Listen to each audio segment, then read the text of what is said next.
Dividend investing, a 10-step plan to retire on dividends.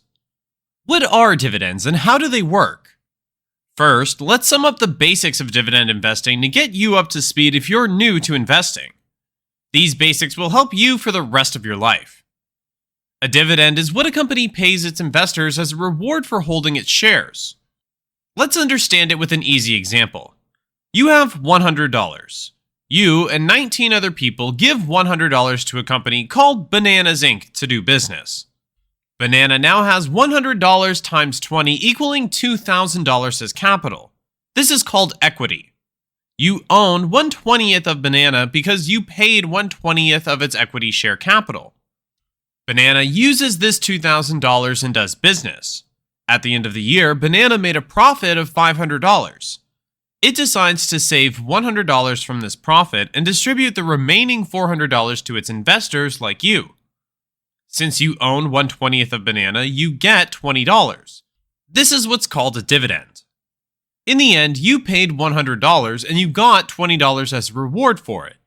Your original $100 investment is still safe. It will continue to pay you every year for possibly the rest of your life. You got a 20% return on the money you invested. So we can say that the dividend yield of Banana Inc. is 20%. Yield simply means how much return you will get if you buy the asset today at market price. Before we continue, hello and welcome to Tom's Do-It-Yourself Investing, a channel where we discuss personal finance tips, investing guides, real estate, and the stock market. In this video, we'll be discussing dividend investing and how you can plan to retire on dividends.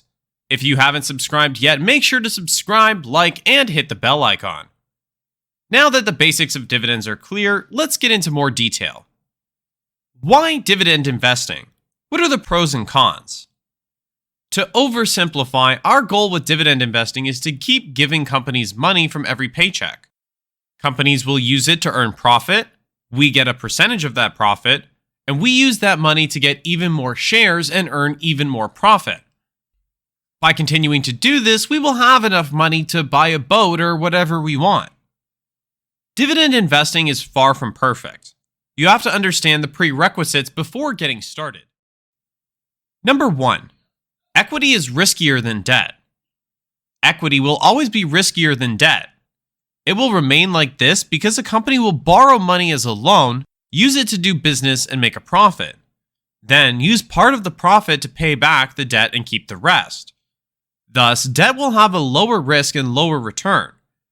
Equity has higher risk and higher return. Investing in equity will help you grow money faster and have a larger corpus, but it also comes with a bigger risk. Markets are unpredictable. Stocks go up and stocks go down. You must have a long-term horizon when investing in stocks. Number 2. The dividend yield is not stable. Sometimes companies will take losses. Sometimes they won't have enough money to give dividends because they're saving for rainy days. The dividend yield might fluctuate every year depending on various factors. General economy, changes in technology, the emergence of new competitors, management philosophy, market conditions, war, recession, etc. can all fluctuate companies' profits and dividends. This is why you need to constantly monitor the performance of your portfolio and the economy when investing. Number 3. Inflation. Inflation can erode your investment and ruin your calculations even if you do everything right. Right now, you may think that $40,000 will get you through the year, but 30 years later, when you are actually retiring, the cost of living would increase, and you may need $70,000 instead. You will run out of money in half the time. Make sure to adjust your calculations for inflation. Use online calculators to figure out the estimated cost of living for your retirement. Number 4. A large amount of money is needed to be able to retire on dividends alone. Historically, blue chip stocks have a yield of around 4%. Blue chip stocks mean large companies that have matured businesses and stable dividends. Think Walmart, McDonald's, and P&G. Compute your annual expenses and divide them by 4% to estimate the size of your portfolio to retire comfortably without changing your lifestyle. This is an extension of the 4% rule. Why 4%? As I just said, stocks will pay you around 4% per year of their market price. So if you have $1 million in your portfolio, you can expect roughly $40,000 in dividends for the year. There are two major flaws with this calculation. It ignores the effect of inflation, and it ignores taxes.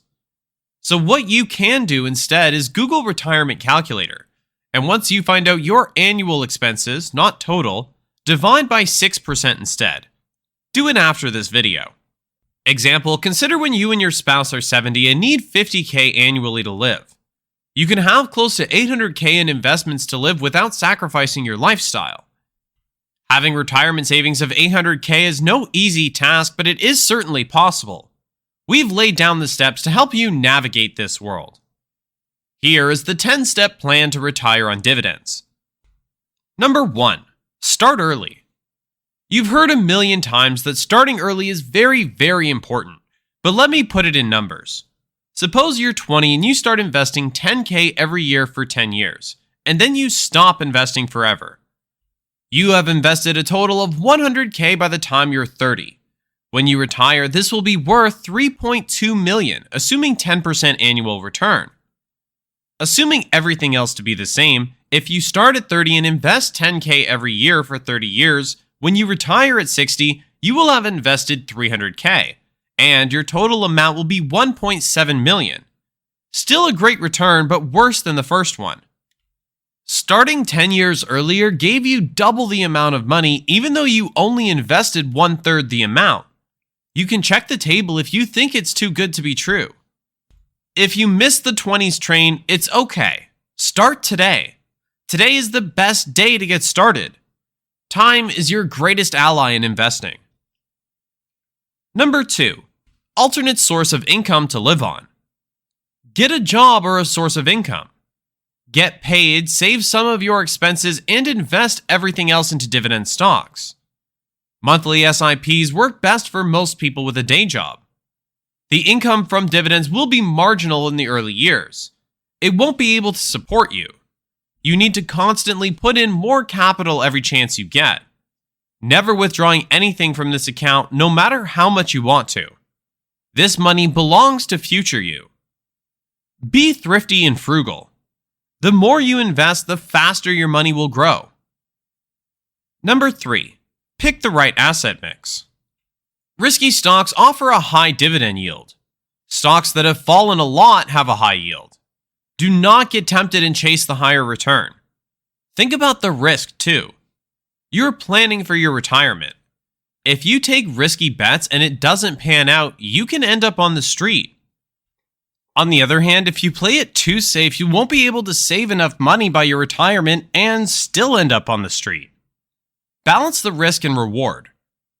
J&J, Exxon, and Eli Lilly have been paying steady dividends for over a century without default. Walmart, McDonald's, and a few dozen others have been regular in distributing dividends for over 30 years. These are good stocks to have in your portfolio. You should not go around and pick stocks unless you know how to do it. It's a skill that requires formal education in commerce and experience in the market. You need to invest today, so there is a better way for you. The easiest way to maximize the return with minimal risk is to invest in ETFs and mutual funds that will focus on dividend stocks. A better question would be how to pick which fund to invest in. Past performance is not a guarantee of future results, but we treat them as indicators of expected results. Look for dividend funds that have a good track record, an ethical manager, and invest in blue chip companies. This is better than 90% of stock picking strategies. Number 4. Regularly invest. The stocks go up and down. Sometimes when the stocks go down, do not panic sell. Think of it as an opportunity to get good companies for a discount. Regularly invest at fixed intervals despite what the market price is doing. It brings down your average cost. If you make $5,000 a month, strive to set aside $1,000 every month into systematic investment plans or SIPs and live off the rest. It is hard, but it is essential for a safe future. As your income grows, invest a higher portion into the market. Whenever you have extra money at the end of the month, put it in stocks. If you ever come into a windfall, invest it all. Again, the more you invest, the faster you become rich. Number 5. Reinvest everything. Every year, the companies will pay dividends. You must not spend this money as if you earned it. Invest it back into the same fund. Most brokers have an option called dividend reinvesting that will automatically reinvest the dividend you get. Ideally, you should turn it on. It will maximize your return and let the magic of compounding take over. There's also a tax benefit in some cases if you reinvest before the money hits your bank account. I'll talk about that a little later. The big fancy numbers you get when you mess with calculators when planning your retirement are only possible because of dividend reinvesting. Number 6. Compounding. You probably know what a miracle compounding is. Cliches like having your money work for you are all indicating how esoteric compounding is. What makes dividend investing so great is that you're reinvesting your dividends to buy more stocks. And those stocks will pay you even more dividends next year. This cycle will continue to grow out of proportion to a number you cannot even fathom. The more time you spend investing in the market, the better it works. This is the reason you should start as early as possible and stay invested for as long as possible. Number 7. Regularly monitor performance. Market conditions are always changing. New companies are coming out and technology is getting better every day. If a company does not adapt to the changes, it will be driven out of business soon. You need to be monitoring your stocks to make sure they're still relevant. If they are not, cut them loose. Do it on the basis of actual data and not your whim. If you had bought the company that makes the best typewriters, you would have still lost money because the market of typewriters took a massive hit due to keyboards. Sometimes it is the company's bad decision that leads to its demise, like Nokia phones, while other times it could just be failure to keep up with the technology or competition. Keep an eye on your holdings and see if they're still relevant. If you don't own any individual stocks and decide to hold mutual funds and ETFs instead, your risk is already diversified and you can ignore it. Number 8, make sure to comply with tax requirements. Dividends are taxable even if you reinvest them. You're thinking, hey, the dividend got reinvested and I never got it, so I shouldn't have to pay taxes on it. No.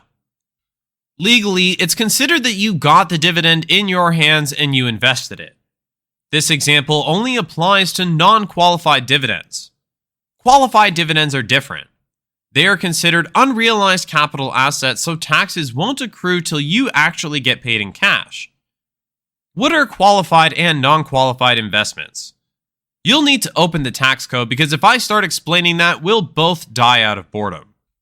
If you don't care about the tax law like the rest of the cool kids, then simply remember you don't have to pay tax on the dividends on some stocks, even though the money never came into your bank account.